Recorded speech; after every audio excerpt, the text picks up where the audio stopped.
Hello and welcome to Where the Living Room Used to Be, a podcast about Rhode Island's music scene.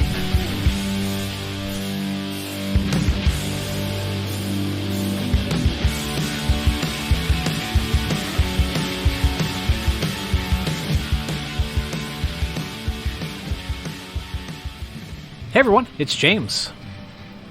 This is a unique episode for me as it's a bit of a reunion of the Pawtucket, Rhode Island band Cedros that I am, proud to say I was a part of about 10 years ago. We got together for a conversation because an album that we recorded back in 2011 never came out, but it will this Friday, November 5th. Yeah, so Caleb, Phil, and I got together to talk about our experience in the band, what it was like working with Daryl Rabideau to make the album, and some of the more memorable shows we played during our time as a band. So, as always, I hope you enjoy the episode. If you do enjoy some of the songs, please consider picking up the record, and thanks.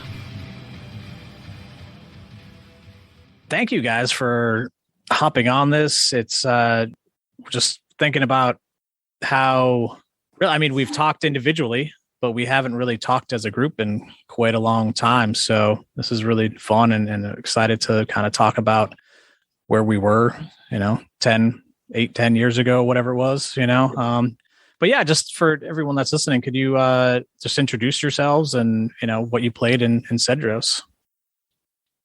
Sure. Well, first off, thanks for setting this all up, James. Really cool to have a reason to talk about what we did. But I'm Caleb, and I played guitar and sang a bunch and made a bunch of noise. I'm Phil. I played bass and helped Caleb drink. All right, who's that? Yeah. And you sang.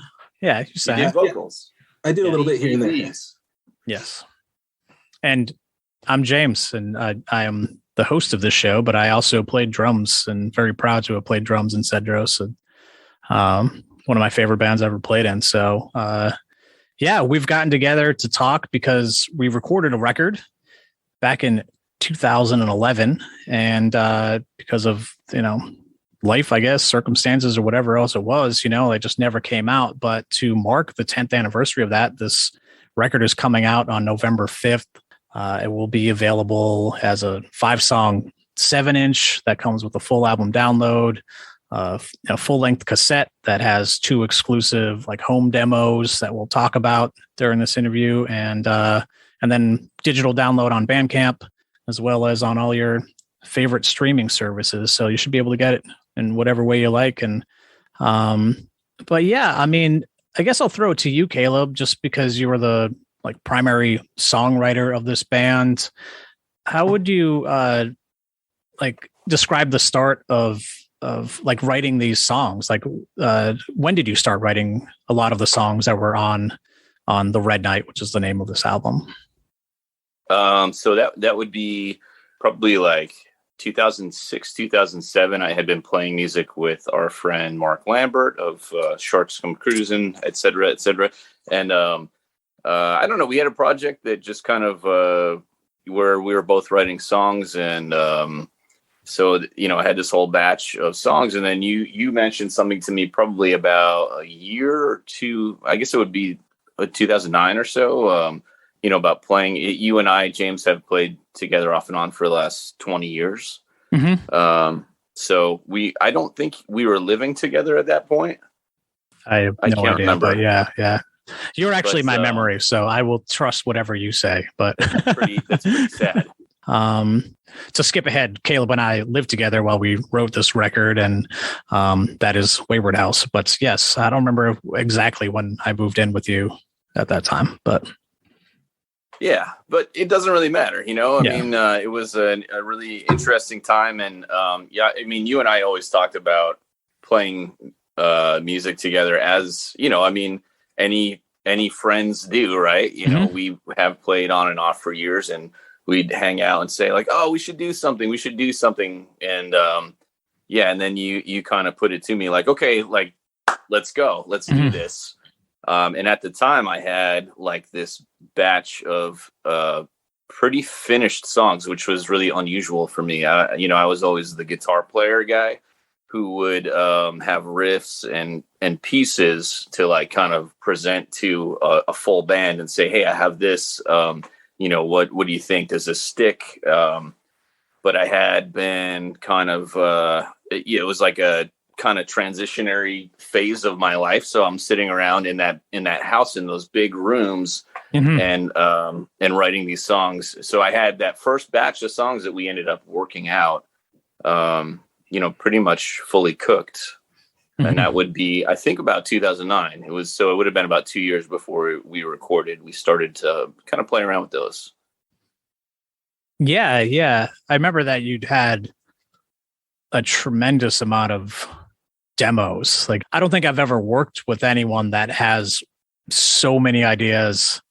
And to be honest, and to flatter you right now, like so many good ideas. Like there's an incredible amount of like really interesting, really cool stuff that, has come out on this record. But you just even have like just a bunch of like really crisp, minute-long demos that just rule, as someone that minute long. Yeah. No. Yeah. But I love that stuff. So anyway, I just remember that I'd be like, here's like your summer, whatever, 2010 demos. And it's like 22 tracks or whatever. It's like, well, man, this is a lot. Yeah.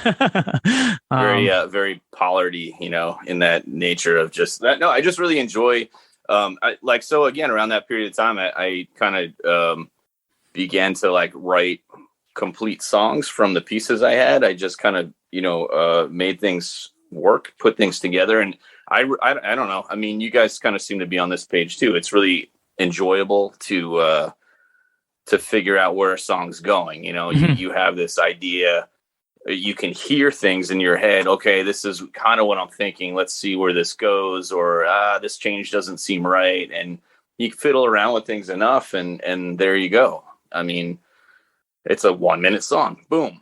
Yeah. Phil, from your perspective, like how did you come into the fold with all of this stuff? Caleb called me and said, Sharks Come Cruising is having their record release party. We're going to do a couple songs to open for them. I need a bass player. Do you want to play bass? And I said, I don't have a bass, but sure, I'll do it. That's the spirit. Yeah. I was in Boston. I was actually working in Boston at the time, and I think we might have even talked like I was on my way home. And on my phone, I like got on Daddy's Junkie Music, and I'm like searching basses, like cheap basses. And as I'm coming through in Shrewsbury at the old Daddy's, they had a Washburn bass for $80.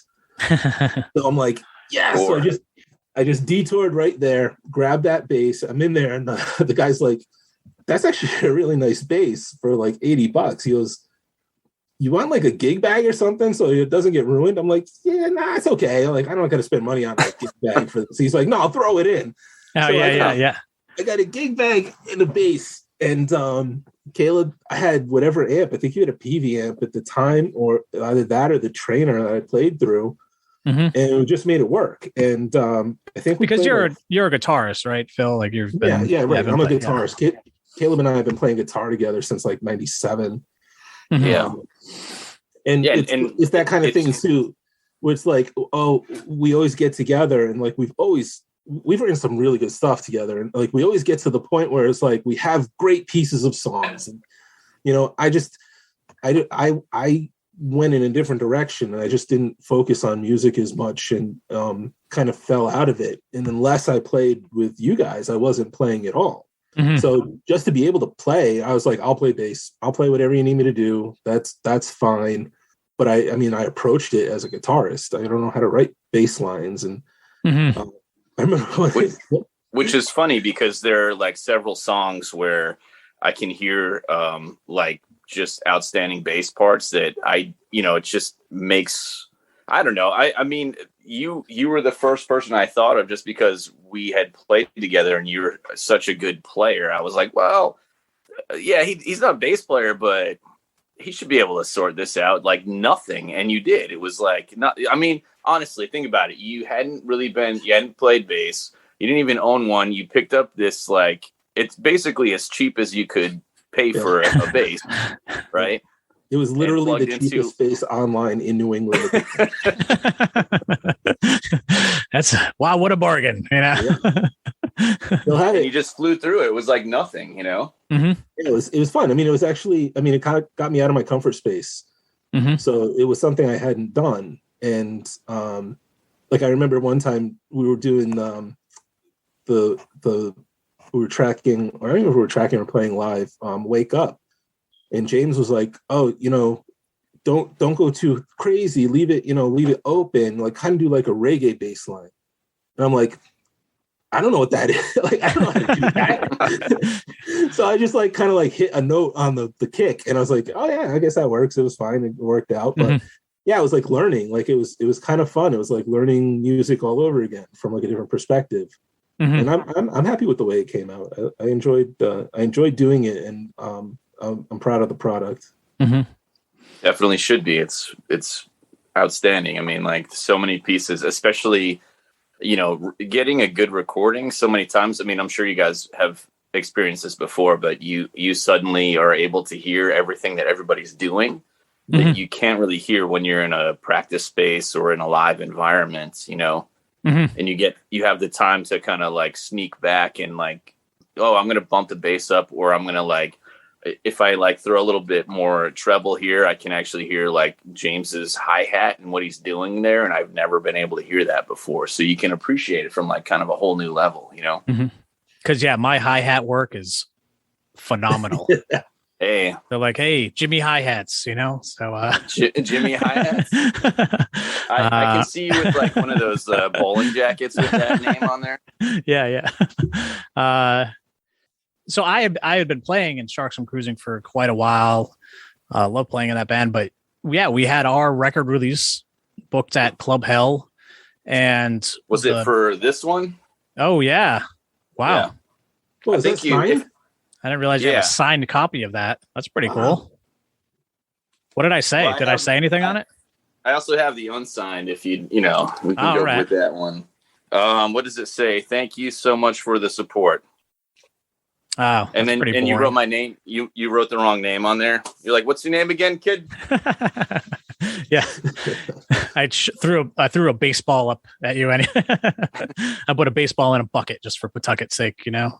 Yeah. But yeah, the band that was supposed to open like dropped off. I don't remember. Like, I don't think that we gave you a long lead time, did we, Caleb? It was maybe I'm wrong, but I don't remember it being like you had months to plan this. It was like a band dropped off like 2 weeks ahead of time. Like, you want to do this. And at that time we must have been living together, I would say, and just knew that you had this stuff and knew that you could do it. So that your set was like half solo, like, you know, like Ted Leo ish, you know, loud electric guitar. And then we, Phil and I came up and played a handful of songs. So yeah, I mean, and that wasn't even like we became Cedros, but on the flyer it was just Caleb Cabral. But no, that was cool. And, you know, shout out to Club Hell for having us back then, and getting to play in that room was pretty cool.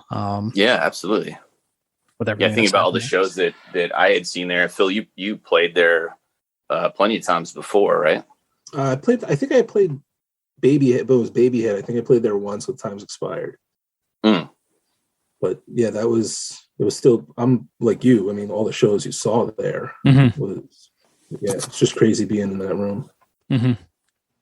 Yeah. So what do you guys kind of remember about that early time of actually coming up with the band name and starting to like rehearse? Because we played, you know, Caleb and I were living at his house in Pawtucket, like within walking distance of McCoy Stadium, and we had a basement down there that we would practice at, and, you know, kind of play. It was a pretty sweet deal, to be honest. We'd kind of play wherever we wanted, and yeah. So what do you kind of remember about that early time of the band coming together? I remember we spent a lot of time working out like the first batch of songs, like maybe like 4 or 5. Yeah. The ones that are like on the demo that we actually recorded at Wayward House as well. Yeah, right. And Phil, you recorded that stuff, and it like, I think, again, just like throwing down demos like that really anchored everything. So, I don't remember how.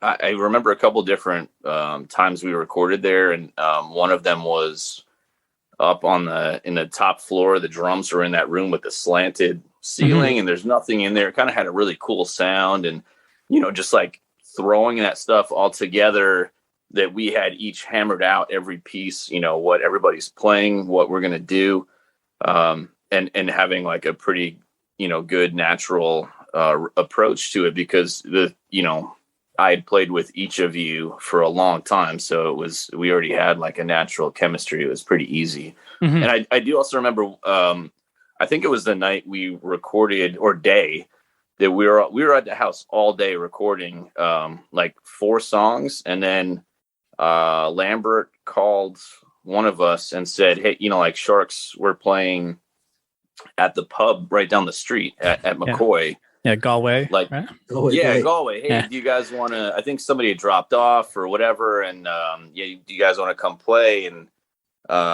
like we'd been playing all goddamn day. I'd been singing for hours. My voice was already blown, and I said, "Sure, why not? Let's go."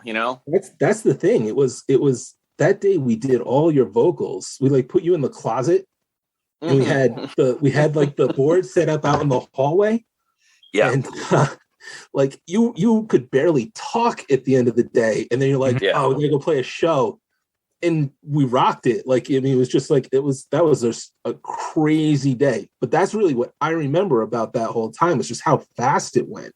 It's like, we hook up, do it, play up with, a couple of songs, open up for Sharks. And, hey, maybe we can actually like, play a few more songs, get it together. And like, I'm at your house like all the time, and the next thing you know, like we've got a makeshift like mixer into a piece of like interface through a laptop, and mics going under doors and through cloud, and it was just like holy shit! And out of nowhere, we've got this demo, which was awesome. And then it was amazing, like I don't even know how we got from that to Radar. Like it was like we did a demo ourselves. Like it was like we're a cassette punk band, okay, but now we've got a really good sounding demo. Next thing you know, Daryl's mixing us at Radar, and we have an album. Like I just like it's like our whole 10-year career fell into like the first like 4 months. Yeah.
I kind of wanted to see what you guys thought like about some of the shows that we played, because even from my view, we did some pretty incredible shows, got to open for some amazing bands. But like, is there a show that stuck out to you individually that you'd want to talk about, and why? Why don't you start that? I'm going to start. I'm curious to hear. Yeah. Well, I guess I'll just shout out our good friends and best practices. Like we, I remember that we would play with them quite a bit. There we go. Yeah. So it was just like really great to kind of have the community around that. Like this in playing in Cedros, it felt a little bit different than even, I mean, I've been blessed to play in a lot of bands, but it just felt like we were a part of the scene a little bit more with this particular thing. Maybe I'm wrong, but yeah, getting to play with Best Practices, those guys were awesome. And, getting to play down at No Problemo. I love playing there. So we did a show with Best Practices down there. So I guess I will shout that one out when we, ate burritos with those wonderful people and, play it as loud as we could in a taco restaurant in New Bedford. So, yeah. And I think that was the second time we played there, right? Because we played with, was it Restorations? No, we played with the Riot before. Right before. All right. That was my favorite. That was my favorite show, was the Riot before. Yeah, those guys were amazing. Yeah. And that was also with Highlights. And I forgot who else was on that. But no, we did. Yeah, I mean, Restorations at the Parlor, or was it the Box at the time? I don't know, but where the Parlor is now, I think that was also the night of it was the first challenge. It was the Lionel Richie challenge. Oh, was it that night? Guys drove up from they're from Philly, right? Yeah, Philadelphia. Yeah. So they drove up from Philly, and they must have just thought, like, what the fuck is going on? Like me and Anthony are duetting Endless Love, Lionel Richie and Diana Ross. Yeah. I'm playing it through a half stack with no other instrumentation. And that's how we started the show. I mean, that was just a great time. I think that was one of the most fun parts of what we were doing at the time. Was we played with so many different people, like, Best Practices and Weak Teeth, and then, Highlights and Restoration. And, we played it, AS220 or the Box or No Problemo or God knows wherever else. And it was like we just fit in regardless. And everybody was like, you know what? You guys are my favorite, like, Rhode Island band that's not just a hardcore band, not just a punk band. I was like, yeah, like, that's friggin' awesome. I remember one show, I think it was that same show with Highlights at the Box, and Reverse the Curse was just like touring and came in just to see a show and to drink. And they were like, they had no money. They were just like, hey, can we like kind of sell a couple CDs and get some gas money?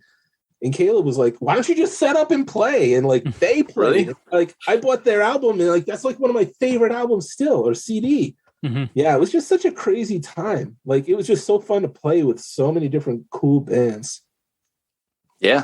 Firehouse, that was like a fun show that night. I was with like Sour Punch, I think, which I don't remember else. And then Squid Amps. It was just like, now that, kind of looking back, that has just become, to me, such an iconic place, and just to have been able to play there, and what Paul and Chris and John and everyone that was connected with that did. But yeah, getting to play with like The World Is a Beautiful Place, like how big they are now, and just, but even just getting to see shows. I mean, we went to go see You Blew It there, right, Caleb? And we're like Dikembe back in the day. It's such a cool spot.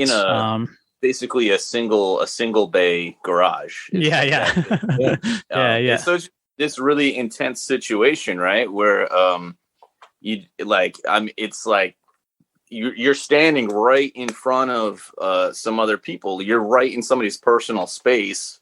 There's no margin for error whatsoever. Yeah, you can't really hide. Everyone's like, entertain me.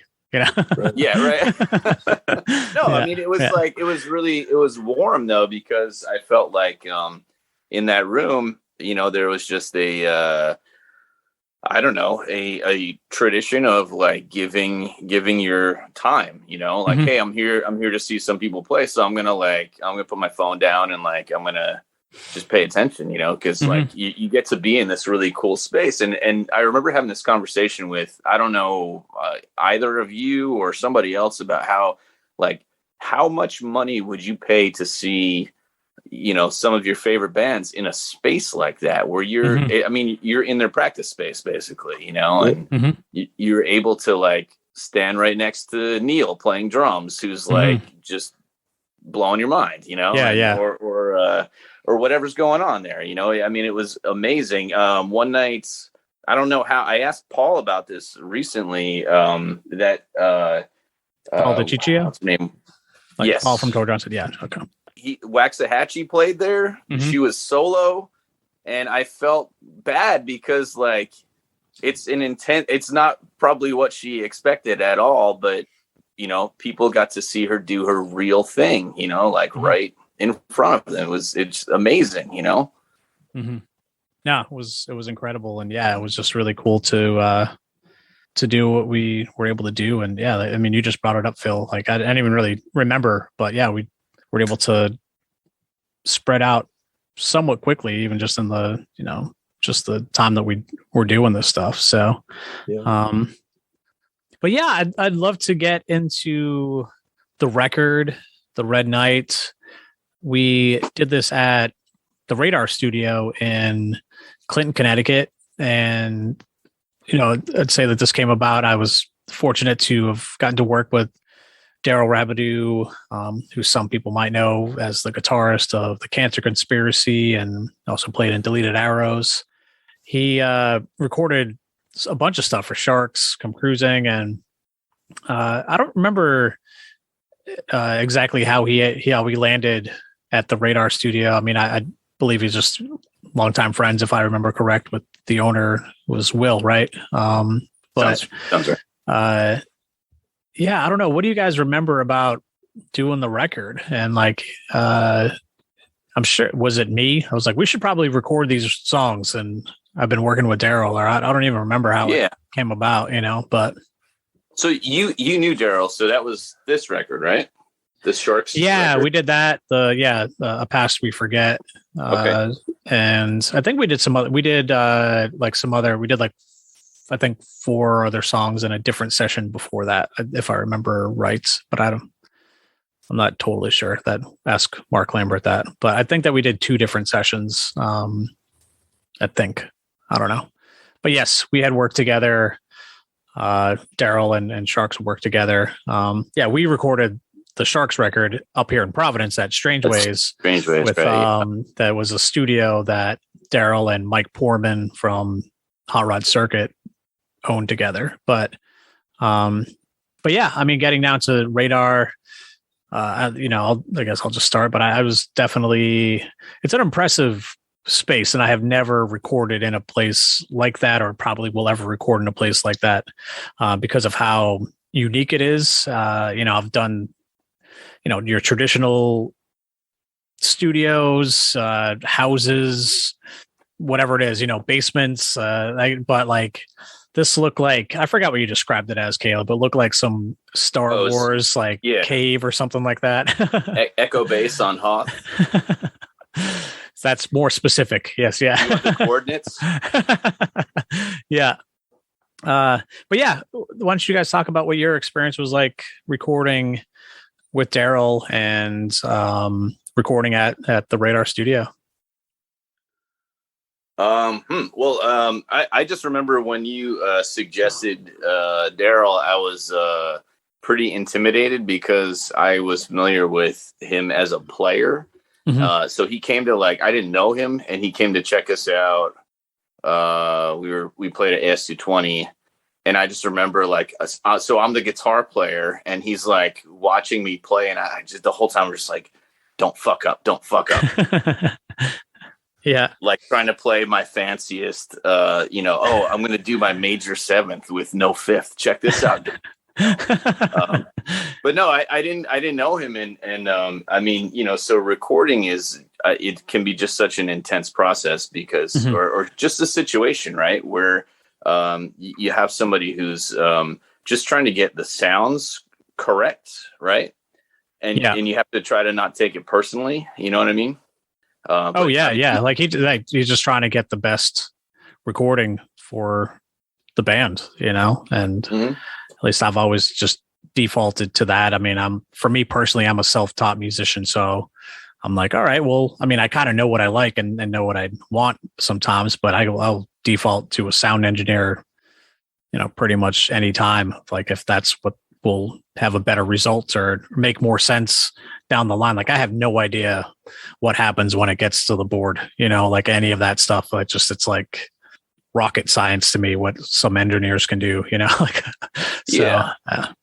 And I don't know about the two of you, but I mean, going in, I just really wanted to, I just wanted very bare bones, like, full takes. I didn't want things like punch-ins or anything, any layers or anything like that. And, again, I didn't know this person, and James, you trusted him. And so I trusted you, and we went for it. And I mean, it was just a phenomenal experience, to work with somebody who's just so, just so comfortable, especially like singing. I hate singing in front of people. I just hate singing in front of people. And recording vocals is this like really intense experience, right? So you have this one other human who has to listen to you basically fuck up 100 times, right? Yeah. Like your voice. It's not like an instrument that you're playing and you're not executing it right. It's like so, but like, you can take it like super, like you are not good. Like you are not right. Right.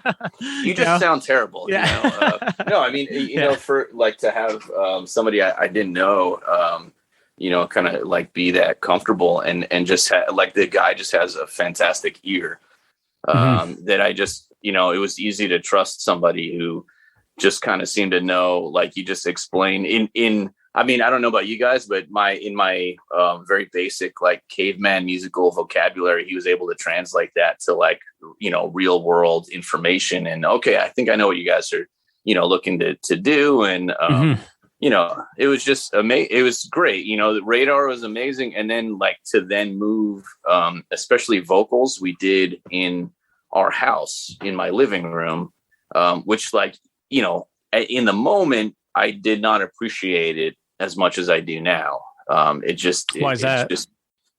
I mean, to have like, there's so many layers to it, but like songs that I wrote in that house that we worked out in that basement. And then like, we had also recorded demos in that house. And then we finished like a proper recording in that living room, like in the living room, like my turntables right next to it. And my cats walking through the recording. And I mean, you can't make it more comfortable than that. So, we'd record vocal parts and like kind of work through a few things. And then Daryl was awesome for just like kind of knowing, I don't know. I don't know if he just knows people or he knows what he's doing as far as recording enough to look at somebody and say, okay, I think we should take a break. And we'd sit down and watch like the new episode of Metal Evolution, and, this one. And like, I found out a lot about this guy. Like we both love Queensryche. I mean, there's like a lot of cool information, that kind of comes out. And I felt like it was just a great experience overall. So I can't say enough good things. And I don't know. I mean, Daryl should be recording everybody. I don't know. He's got like an actual job now. What the hell, man? I don't know. How did you guys feel about like the, because we had the first, was it like 2 weekends or something? We went down to Connecticut. I don't know. I think I did most of my stuff that first day. That's usually how. I mean, I don't remember taking too long with drum stuff. Maybe it was we'd like working on Wake Up just because Daryl had to move some things around just to get a little bit of a different sound. But yeah, I think it was like 2 days during that weekend, and then I don't remember but I don't think I went back the next session. What do you remember of that, Phil? I remember. After that first weekend, I was exhausted, even though I don't remember doing much. Yeah. And then, I think I went next, and I think that weekend we did the bass as well. And then the rest of it was Caleb and guitar. And then, we did the vocals at Caleb's place. I really just remember I was awestruck, and it's weird because I've been in studios before. and I had been recording on my own, and I had gear and digital equipment and knew what was up. And you walk in there and it was like, oh my God, like just what Will put into that place. Like you said, like just the spray foam all over, and a wall of amps and every combination you wanted, Marshall head with an orange cab. And oh yeah, it's just, and then like we didn't even, like, James recorded in there, like that's where the drum stage was, but then Caleb and I recorded like right in the booth with Daryl, and it was just so sick. Like it was like, I don't know, like it was super comfortable. It was not what I had pictured going into it. And like I think Caleb's right, finishing it out, like we did the work where we needed to do the work, but then like for the finishing touches, like doing it back at the house was really cool. I just remember that last day doing my vocals, we didn't have a pop screen, so like we used like a piece of a candle holder or something like that went over the mic, and like just enough to not have pops come through. And it was just like, I mean, it was great. As for professional as it was, it just like had such a down home, like DIY feel to it. Yeah. I mean, what Daryl always did, or what he does, I mean, I'm sure he still uses this technique, but he would reamp everything. So just be getting the clean signal, and then it just always added this ability to tweak sounds on the way out. So then he would like then push it back through the board to, through whatever amp that you wanted it to be, and then record that amp like without anyone physically playing. I know that was a big technique that he did with the Sharks record. So Mark would just play his guitar, and then they could always just like tweak it instead of trying to get that perfect sound at the beginning. And yeah, it's really interesting. And again, I've been fortunate to get to record with a lot of different people over the years, but Daryl is just like the perfect mix of like casual and critical. And like I've worked with some that can be, tilted one way or the other with both of those things. And again, it's fine and what it was, but like I think that Daryl is just like a good mix of that, or at least from my perspective. Like I think I love how he makes my drum sound, and just a really positive and fun experience. And yeah, I'm with you, Caleb, too. Like the first time I met him, it was kind of hard to get, like to not be intimidated by him, even though he's not the drummer in Cancer Conspiracy. Like the drummer of Cancer Conspiracy is ridiculous. So I'm like, oh man, this guy's going to be judging me. But and maybe he was, but he never made me feel like he was judging me. So and yeah, I mean, I love how this record sounds. I think what you're talking about, Caleb, like it's just a really good guitar record. Like I'm like usually focused on drums, but the guitars on the Red Knight just sound so good. And like your choices of what you did, I think are really intelligent. And then I'm just sure Daryl was able to, capture that stuff or tweak it to what it was. But I mean, I think that that's a big piece of what this record is. And I think that it makes sense, like going back to where we're talking about these songs started as you playing riffs and kind of having these song pieces or song fragments and piecing them together.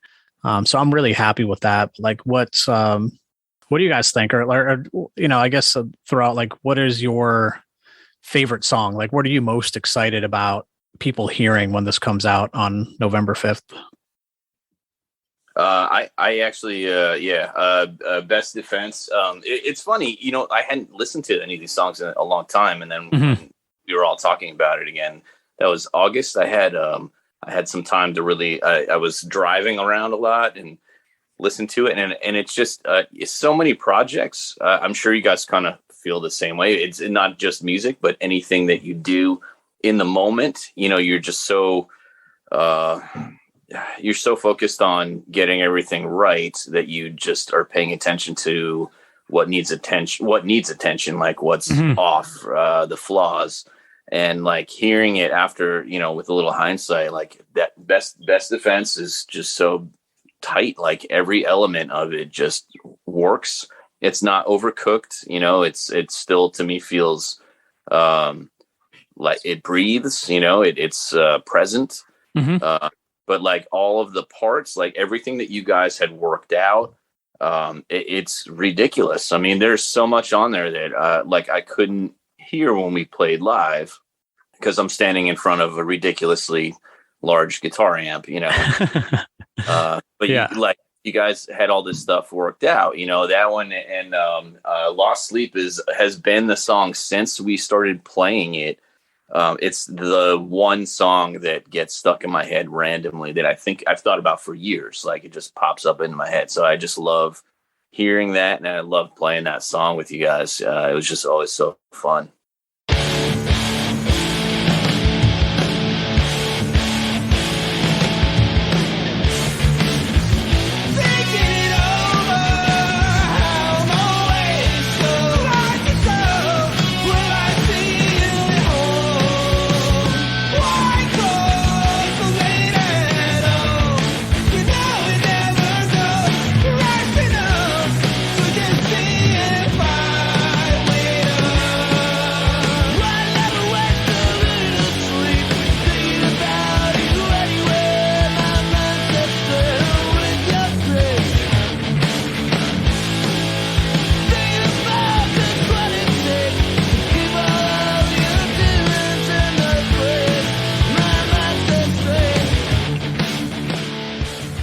Which song are you most stoked about people hearing, Phil?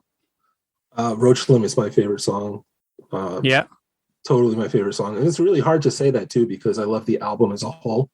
Like it's hard to pick out a song because like they all just pop in your head. And as you're listening to them, it's just like, it's such a sing-along feel. I love it. Like everything about the way that the album as a composition came out. But like, I just think the dynamics in Roach Limit just hit every aspect of like the kind of music I love to play and love to listen to. That's all you, James. I mean, that's like, knowing to pull those accents back and where to, up it. I mean, I just play one volume all the time.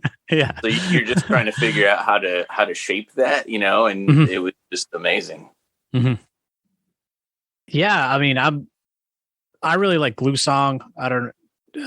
It's always just been a really fun song to play on the drums. And it just, I don't know. It just is so like driving. I just really dig that. And then you have a lot of what's his name, John Worcester. You have a lot of his style parts on that song. Oh, from like Superchunk and stuff like that. Yeah. Flash a million other merge records. Yeah. No, definitely. I mean, there's definitely some Superchunk influence, Far, any of that kind of stuff. But yeah, and then Invited, like some of the other stuff that is, quote unquote, like a slower stuff, I think just really breaks through. I can just identify with the song content, and it just has a good feel. Like it's just like, again, just an awesome like guitar rock song, like Replacements. It kind of reminds me of that. And yes, I mean, I'm really excited. I hope that people check out the record.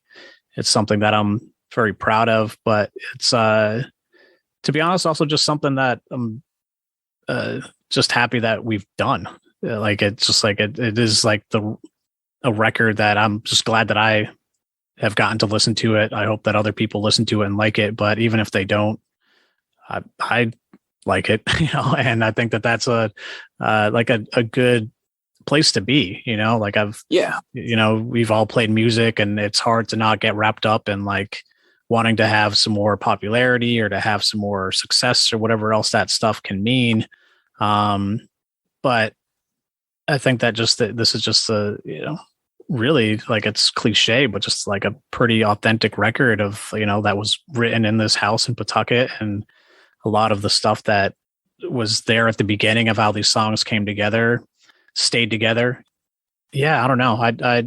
I just really dig it, and I'm just excited to have it come out, and hope some other people will enjoy it. It's been cool, even just over these last couple of weeks of sharing the news and having some people, hit me up and just say, hey, oh, that's awesome. I can't wait for this, or I've been listening to the demo for 10 years or whatever it is. I just want to hear this record. And it's encouraging. So yeah, and I just wanted to pull out, going along with the theme of the house, that wallpaper graphic. Yeah. Like it just crushed me when I saw it. I was like, oh my God, you got to be kidding me. It's so perfect, Mm-hmm. Yeah. So what Caleb was referring to is like in the hallway going in the front stairs of Wayward House, it had this really ornate wallpaper. Like it was, I guess, noticeable, like anyone that would come and visit us when they would, make it up the flight of stairs to get into the living room, they'd be like, wow, that's the wallpaper you have there. And it just, became a part of the house. So took that and, made it work. So it's the inside of the cassette cover. There'll be like, the same kind of theme with the 7-inch cover. There's like some of that is like dropped into the background of the label itself on the 7-inch as well. So yeah, it's just kind of taking that feel and the visual piece of the house and keeping it as a through line into the actual release. So, which again, I mean, it matters. I mean, it matters to the three of us. It matters to Caleb and I for, living there, but, and it's also just, I don't know, I think cool looking. I'm sure that, people aren't going to say, oh, that looks like Caleb and Caleb's wallpaper, but they might just say, oh, that's pretty cool. So, or anybody we know might just think like, that looks really familiar. I can't put my finger on it though. I feel like I've stumbled past that wallpaper at some point. It's pretty wild though. I mean, like that just that was a bookend for me. I mean, it started and finished there. It's funny that you had even. What did you pull that from? Like the background of a photo or something? Yeah, it was. I actually, like, to what you're saying, I had a friend that came to visit us, and she would just like, this is some wallpaper, and had taken a picture, and it was like decent enough to be able to make it work. Because again, this is going back 10, 12 years or whatever else it was. So it wasn't like, everyone's camera phones had the highest resolution or anything like that. So, but was able to make it work and fit for the design and everything like that. So yeah. And it just kind of hit me, like it was something that, I didn't really, but honestly, like a ton of thought, or even it wasn't something that I've been thinking about for that long. I'm just like, oh, I got to put something here. And that just kind of popped into my head. So maybe there's something to perfect, that. Right? Yeah. Perfect sense. I mean, that's right next to, that was like the room that we recorded the vocals in is right next to where that all was. And in that next room also, I would sit and like rewatch. It's Terry Gilliam's film, the Fisher King, which I'm drawing the character of the Red Knight from. So in my mind, it's all interconnected. Like it makes perfect sense. And you, whether how much of it was conscious or not, I mean, that just like slams the door on it. I mean, way to go, nice work. Yeah, that's cool.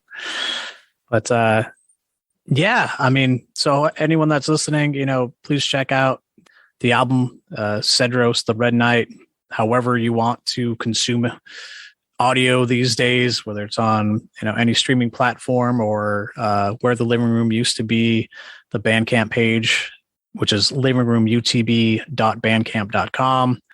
Buy a tape, super limited, the 7 inches or lathe cut and super limited as well.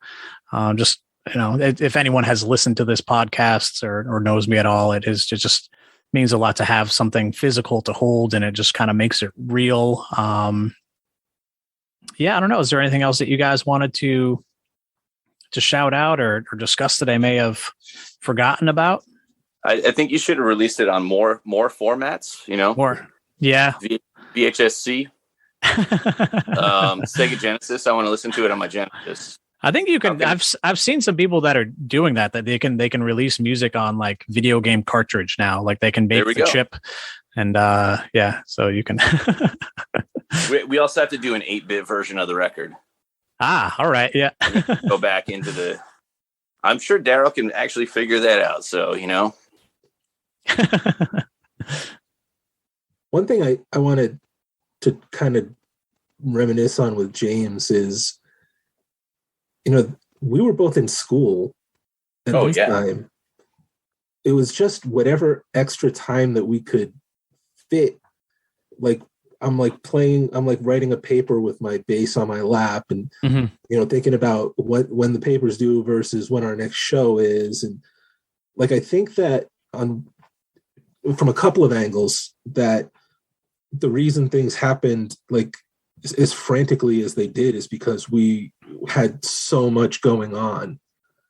And I think if it had been even a couple months later, it wouldn't have happened at all the way it did. Because it was, early 2012, right after we recorded, I graduated and started with a new firm. You were finishing up, actually, I think you were going into Bryant at that point. And it's like the workload was just sick. So like, I think that's why it ended so abruptly. But looking at it now, like 10 years later, it's like hearing it for the first time and hearing it like from a fan perspective. And it's really become like my favorite album to listen to. Like there's such distance between it now that like, I think it's just, we can appreciate what it took to do it then, and we can appreciate how it sounds now. I'm just grateful that we got to make this record and got to make it with you. I guess we'll bring it up that Caleb you're my like longest friend, like you are the reason I live in Rhode Island, so and I left. Yeah, now he's a masshole, this Toomey guy's ruined my home state. Yeah, but I brought it up in other interviews, where that I've talked about, like it's a little bit of a long-winded answer, but just like meeting you out in San Diego and playing music with you out that, like it's just it's cool to be able to get to create with you and make this record with you both. So I'm just like thinking now about everything you're kind of putting together about you. So you guys had all these things going on in your lives, like school, relationships, full-time jobs, and you're like, oh, I need to make time to go dick around in my friend's basement on these songs that like he doesn't even have lyrics for. And like we'll play shows. There was like one song that we played, I think every show, but maybe one or two we played. I had no lyrics for, so I was just like, I don't even know what I was saying, just like adding things, And then Phil would sit down like when Daryl was over my house, like, oh, I think you're saying it sounds like this. Okay, he would like translate your Oh, that sounds good. Okay, let's go with that. Yeah. But anyway, so thanks so much, guys, for making time. I mean, to like screw around and like really make a good, I don't know, just a good project and put your full effort into it. It's so obvious when you hear all of the parts that you both like sat down and thought about every note, every accent, every detail of what you were doing, and to think about how much was going on in our lives at that point, like that's just wild, So nice work. I'm going to pat you on the back right here. Boom, boom. All right. Likewise. Yeah. Well, it's great to see you guys, and we'll be chatting. We'll connect when this comes out, and we'll send you a celebratory text message when this record actually hits the airwaves and everything like that. So, but it's really cool to get to talk with you and see you all again. Yeah, man. Thanks so much for doing all of this. I really appreciate it.